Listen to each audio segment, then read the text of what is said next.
Hello दोस्तों, body के ऊपर बिजली गिरने से इस तरह टैटू की तरह क्यों दिखता है और इसको क्या कहते हैं, और हाथ या पैर कटने पर ब्लड जो क्लॉटिंग होता है या जम जाता है तो ऐसा क्यों दिखता है।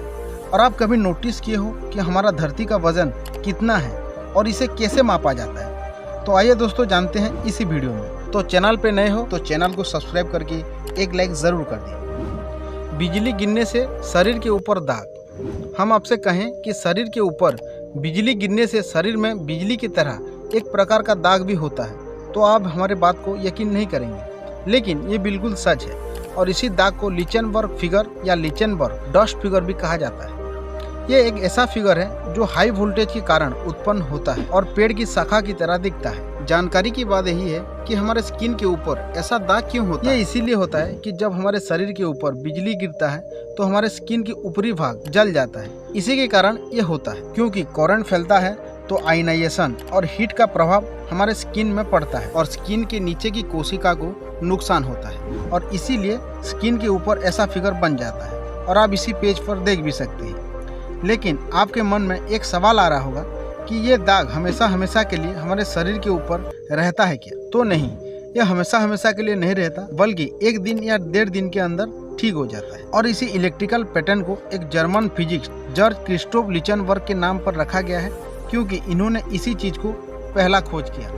हाथ कटने के बाद ब्लड क्लॉटिंग ऐसा क्यों दिखता है? एक काम करो, पहला इसी इमेज को देखो।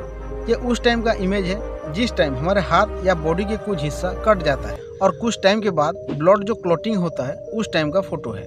ये इसीलिए होता है कि जब हमारे हाथ कट जाता है तो खून बहने लगता है और ब्लड में होने वाली कोशिका अपने आप चिपकने लगती है और धीरे धीरे ब्लड जमने लगता है और घाव को प्रोटेक्ट करके ब्लड की हानि को रोकता है। और आप जो जाली टाइप का फोटो देख रहे हो वो फाइब्रिन नाम का एक प्रोटीन भी होता है जो रोकने के लिए ऐसा जाली बनाता है। और जो कोशिका जम गए थे वो धीरे धीरे पपड़ी में बदल जाता है स्किन के ऊपर, और ये पपड़ी खून में होने वाली प्लेटलेट के कारण बनते हैं जो आमतौर पर हाथ में आप देखे होंगे।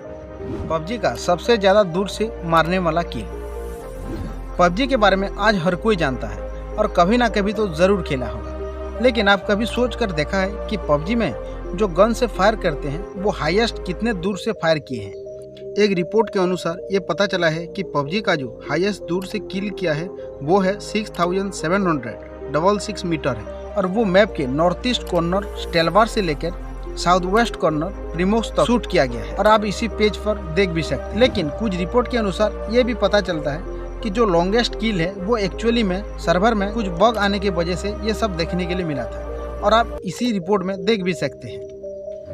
कम टाइम जिंदा रहने वाला जीव। हमारे आंखों के सामने ऐसा बहुत जीव घूमते रहते हैं और उनका लाइफ टाइम बहुत ही कम होता है, और इसी बात हम लोग को पता ही नहीं, और आप सुनेंगे तो यकीन भी नहीं होगा। पहला, मच्छर, जो शाम होते ही कान में गाना गाने के साथ साथ उनके काटने पर लोगों को जान भी चली जाती है, लेकिन एक मच्छर का लाइफ टाइम 6 से 10 दिन होता है। दूसरा, ड्रोन आंट या चींटी। ड्रोन आंट का जीवन काल 3 वीक्स होता है। हालांकि ड्रोन चींटी और मादा चींटी रानी चींटी की तुलना में बहुत कम जीते हैं। तीसरा, हाउस फ्लाई, घर में उड़ने वाला मक्खी। यह मक्खी आमतौर पर 15 से लेकर 30 दिन उनका लाइफ टाइम होता है, और जिस घर में सफिशिएंट खाना और टेम्परेचर ठीक ठाक रहता है कम से कम 30 दिन तक जिंदा रह पाते हैं, नहीं तो 30 दिन की कम समय में मर जाते हैं। चौथा, हनी बी, मधुमक्खी। तो मधुमक्खी 2 महीना तक जीवित रहते हैं, और जो फीमेल काम करने वाली मधुमक्खी होते हैं उनका लाइफ टाइम काम की क्षमता के ऊपर निर्भर रहता है, जैसे कि गर्मी के मौसम में 5 से 6 वीक्स जिंदा रह पाते हैं। और लास्ट, हाउस माउस, घर का चूहा। इनका लाइफ टाइम 1 साल होता है। धरती की वजन कितना है और इसे किस तरह नापा जाता है? क्या आप कभी सोच कर देखा है दोस्तों कि हमारे धरती की वजन कितना है और इसे किस तरह नापा जाता है? ये बात को सुन के आपको अजीब जरूर लग रहा होगा, लेकिन एक स्टडी के अनुसार ये पता चला है कि हमारा धरती की वजन 5.97 × 10⁻²4 kg है, और इसका मतलब 5974 में 21 जीरो लगाने से होगा, और आप इसी स्क्रीन पे देख भी सकते हैं।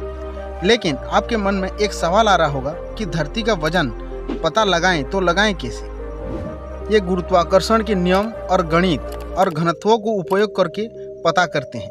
जिस तरह धरती से गुरुत्वाकर्षण है, इसीलिए हम अपने वजन को जान पाते हैं, और हम स्पेस में जाएं तो स्पेस में जीरो ग्रेविटी के कारण हर वस्तु अपने आप तैरने लगता है और हम वेटलेस फील भी करेंगे। बहुत साल पहले आइजैक न्यूटन ने एक फॉर्मूला दिया था जिसमें से एक है F = G × M1 × M2 by r²। यहीं पे F का मतलब है कि M1 और M2 के बीच लगने वाली ग्रेविटेशनल फोर्स है, और G का मतलब यूनिवर्सल ग्रेविटेशनल कांस्टेंट है। और M1 और M2 दो द्रव्यमान हैं जो एक दूसरे को आकर्षित कर रहे हैं, और r² का मतलब यही है, दो वस्तुओं को अलग करने वाली दूरी है। और इसी फॉर्मूला को फॉलो करके धरती का वजन मापा जाता है। तो दोस्तों, वीडियो अच्छा लगा तो चैनल को जरूर सब्सक्राइब करना, और ऐसी वीडियोस देखने के लिए बेल आइकन जरूर ऑन कर देना, क्योंकि इसी चैनल में सीखने के लिए बहुत कुछ है।